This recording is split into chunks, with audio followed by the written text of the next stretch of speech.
Bây giờ anh em nằm vào mặt để lấy cái tổ ong nhá.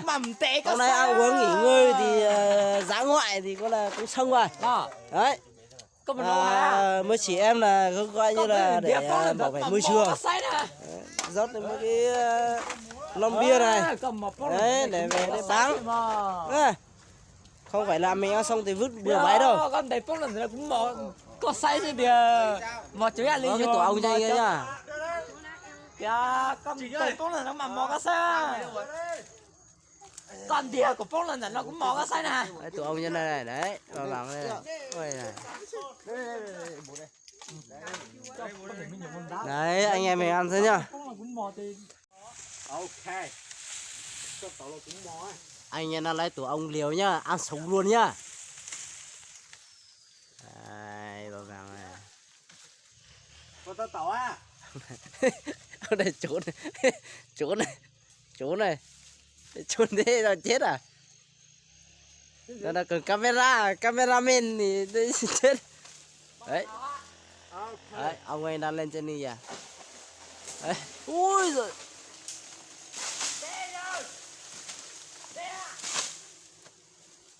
Đấy, tụi ông bay rất nhiều. Đấy, liều luôn. Ăn sống nguyên nhá.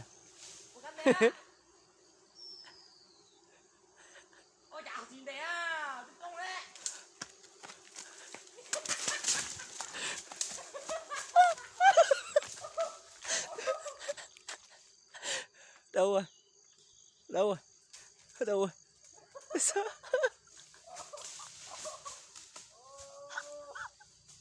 Ông chạy à?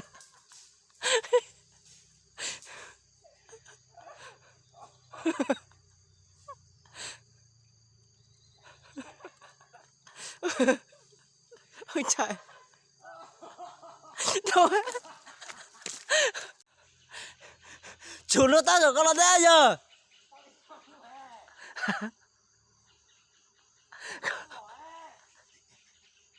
Đó ta không vẫn lúc mà plev không vẫn lúc có gì lo thì xin đâu đây giờ nó cháu tao cũng lúc cho tao có rồi là ơi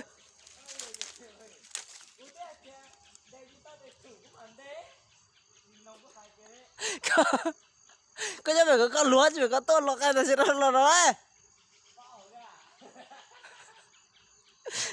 lúa rất nhiều chúng mà nó nhung có thì mà nó chỉ nó cũng ơi ơi ơi ơi ơi ơi ông bài rất nhiều này dính cơ à chỉ mùa to chứ kìa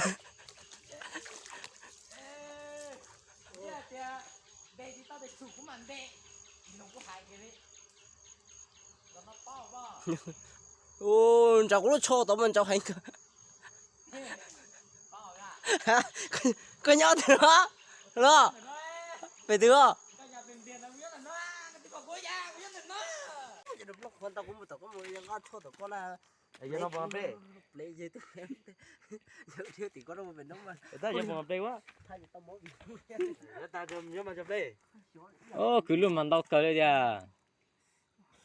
Mà vào đây nha. Mà vào đây nè. Mua trái nha.